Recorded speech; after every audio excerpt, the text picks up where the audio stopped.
नमस्कार दोस्तों, आज है 13 फरवरी 2025। आज की महत्वपूर्ण करंट अफेयर के साथ आपके सामने एक बार फिर प्रस्तुत हुए हैं। तो आज का इस वीडियो की शुरुआत हम रिवीजन क्वेश्चन से ही करते हैं। आज का रिवीजन क्वेश्चन है, एरो इंडिया 2025 का आयोजन कहाँ हुआ है? Where was the Aero India 2015 held? तो ऑप्शन है आपके A New Delhi, B Chennai, C Bengaluru या डी पुणे। इसका आंसर आप कमेंट सेक्शन में ज़रूर दीजिएगा। और देरी ना करते हुए देखते हैं आज का पहला क्वेश्चन। आज का पहला क्वेश्चन है, अगला एआई शिखर सम्मेलन किस देश में आयोजित किया जाएगा? ऑप्शन है आपके ए यूके, बी यूएई या सी यूएसए या डी भारत।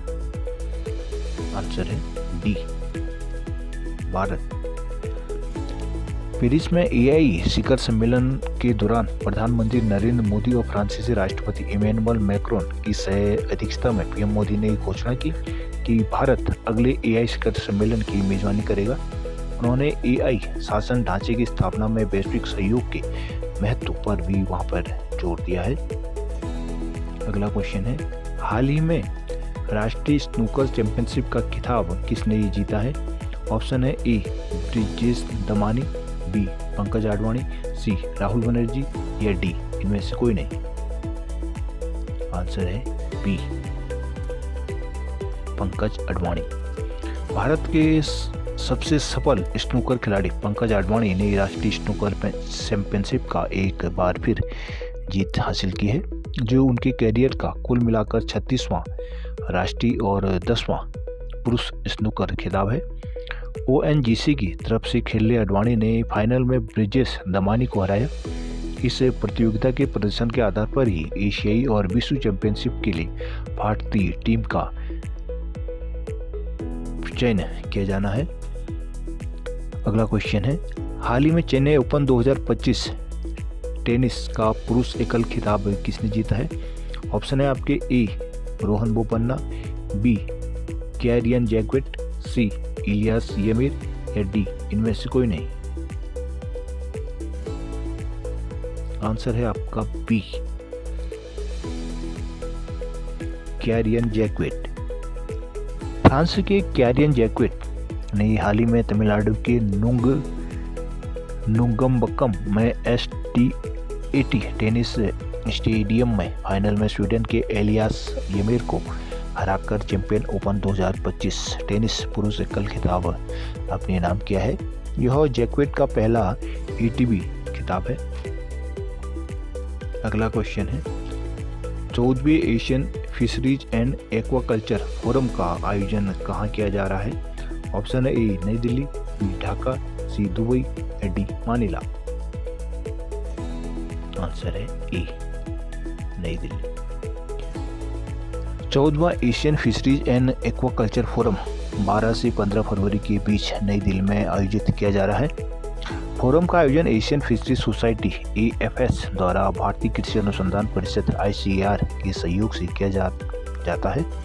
इस बार का थीम एशिया प्रशांत में नीले विकास को हरित करना, grinning the blue growth in Asia Pacific है। अगला क्वेश्चन है, इंग्लैंड के खिलाफ 4000 अंतर्राष्ट्रीय रन बनाने वाले पहले भारतीय कौन बने हैं? ऑप्शन है ए रोहित शर्मा, बी विराट कोहली, सी सूर्य कुमार यादव या डी ऋषभ पंत।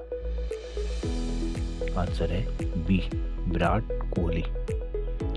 दिग्गज भारतीय क्रिकेटर विराट कोहली इंग्लैंड के खिलाफ अंतर्राष्ट्रीय क्रिकेट में अपने 4000 रन पूरे कर लिए हैं। कोहली ने सीरीज के तीसरे वनडे के दौरान 52 रन की पारी खेली थी। वह इंग्लैंड के खिलाफ खेल के सभी प्रारूपों को मिलाकर 4000 रन बनाने वाले भारत के पहले बल्लेबाज बन गए हैं। कोहली अब इंग्लैंड के खिलाफ 4000 अंतर्राष्ट्रीय रन बनाने वाले विश्व के कुल 6ठे बल्लेबाज बन गए हैं। अगला क्वेश्चन है, artificial intelligent AI mission action summit 2025 का मेजबान कौन सा देश कर रहा है? ऑप्शन है ए फ्रांस, बी भारत, सी रूस या डी संयुक्त राज्य अमेरिका। आंसर है ए फ्रांस। भारतीय प्रधानमंत्री नरेंद्र मोदी ने 11 फरवरी 2025 को फ्रांस के राष्ट्रपति मैनुअल मैक्रों के साथ पेरिस में एआई एक्शन समिट की सह अध्यक्षता की है। फ्रांस ने एआई विकास में वैश्विक सहयोग को बढ़ावा देने के लिए 10 से 11 फरवरी 2025 को तीसरे अंतर्राष्ट्रीय एआई शिखर सम्मेलन की मेजबानी की है। पीएम मोदी ने इसमें घोषणा की कि पेरिस शिखर सम्मेलन में चर्चा के बाद भारत अगले वैश्विक एआई शिखर सम्मेलन की मेजबानी करेगा। भारत का पहला स्वदेशी स्वचालित जैव चिकित्सा अपशिष्ट उपचार संयंत्र किस शहर में शुरू किया गया है? ऑप्शन है ए चेन्नई, बी हैदराबाद, सी नई दिल्ली या डी कोलकाता। आंसर है सी नई दिल्ली। केंद्रीय मंत्री डॉक्टर जितेंद्र सिंह ने एम्स नई दिल्ली में भारत के पहले स्वदेशी स्वचालित बायोमेडिकल अपशिष्ट उपचार संयंत्र सृजनम का उद्घाटन किया। इसे वैज्ञानिक और औद्योगिक अनुसंधान परिषद CSIR और राष्ट्रीय अंतर्विज्ञान और प्रौद्योगिकी संस्थान NIIST द्वारा विकसित किया गया है। इसकी शुरुआती क्षमता 400 किलोग्राम प्रतिदिन है और यह 10 किलोग्राम सड़ सकने वाले मेडिकल कचरे को प्रतिदिन संसाधित भी कर सकता है। भारत में लगभग रोज 743 टन बायोमेडिकल कचरा उत्पन्न होता है, जिससे स्वास्थ्य को खतरा बना रहता है। सृजनम एक रोगाणुरोधी प्रभावशीलता के लिए मान्य है और जैविक उर्वरक की तुलना में यह अधिक सुरक्षित है। अगला क्वेश्चन है, R-37M मिसाइल किस देश द्वारा विकसित की गई है? ऑप्शन है ए ऑस्ट्रेलिया, बी भारत, सी रूस या डी फ्रांस। आंसर है सी रूस। रूस ने भारत को R-37M मिसाइल देने की पेशकश की है, जो दुनिया की सबसे बेहतरीन हवा से हवा में मार करने वाली मिसाइल में से एक है। इसे रूस ने ही विकसित किया है। R-37M को दुश्मन के लड़ाकू विमानों और ड्रोन को दृश्य सीमा से परे निशाने बनाने के लिए डिजाइन किया गया है। यह R-33 मिसाइल से का ही उन्नत रूप है और टैंकर, विमान जैसे उच्च मूल्य वाले प्लेटफॉर्मों को यह लक्षित कर सकता है। इसके मार्गदर्शन प्रणाली में टर्मिनल चरण के लिए जड़त्वीय नेविगेशन, रडार होमिंग और अर्धसक्रिय रडार शामिल है। मिसाइल की रेंज की बात की जाए तो यह 300 से लेकर 400 किलोमीटर इसकी रेंज है और इसकी स्पीड की बात की जाए तो यह 6 मैक तक है, जो इसे लंबी दूरी के अवरोधन के लिए अत्यधिक एक प्रभावशाली मिसाइल बनाती है। अगला क्वेश्चन है, हाल ही में खबरों में रहा लंपी स्किन डिसीज LSD ज्यादातर किस प्रजाति समूह में होता है? ऑप्शन है ए पक्षी, बी मवेशी, सी स्तनधारी या डी उपरोक्त में से कोई नहीं। आंसर है इसका बी मवेशी। लंपी डिसीज LSD एक संक्रामक वायरल बीमारी है जो पॉक्सविरिडे परिवार के अंग lumpy skin disease virus LSDV के कारण होता है। LSD मुख्य रूप से मवेशियों और कुछ हद तक भैंसों को प्रभावित करता है। मवेशियों में यह रुग्णता अधिक पाई जाती है। इस बीमारी के कारण दूध देने वाली गायों या भैंसों का दुग्ध उत्पादन कम हो जाता है और साथ बैल में एक बांझपन सा भी इस रोग की वजह से आ जाता है और उनके पूरे शरीर में दाने हो जाते हैं जो धीरे धीरे करके पकने लगते हैं और उनमें मवाद सा भर जाता है। यह सामान्य तौर से जो खून पीने वाले कीड़े होते हैं या दूषित पानी या चारे से एक दूसरे जानवर को फैलता है। LSD जो होता है ये जेनेटिक नहीं है, इसलिए यह इस वायरस से मनुष्य संक्रमित नहीं हो सकते। अगला क्वेश्चन है, हाल ही में भारत ऊर्जा सप्ताह का तीसरा संस्करण कहाँ आयोजित किया गया था? ऑप्शन है आपके ए जयपुर, बी नई दिल्ली, सी चेन्नई या डी भोपाल। आंसर है बी नई दिल्ली। प्रधानमंत्री नरेंद्र मोदी ने 11 फरवरी 2025 को नई दिल्ली में तीसरे ऊर्जा सप्ताह का वर्चुअल उद्घाटन किया था। यह आयोजन वैश्विक ऊर्जा बाजार के रूप में भारत के महत्व पर प्रकाश डालता है। पहला ऊर्जा सप्ताह बेंगलोर में फरवरी 2023 में और दूसरा गोवा में फरवरी 2024 में आयोजित किया गया था। इसका तीसरा संस्करण 11 से 14 फरवरी 2025 को नई दिल्ली में आयोजित किया जा रहा है। यह वैश्विक ऊर्जा कंपनियों को एक नेटवर्क बनाने और उनके तकनीकी का प्रदर्शन करने और एक टिकाऊ ऊर्जा समाधानों की खोज करने के लिए एक मंच प्रदान करता है।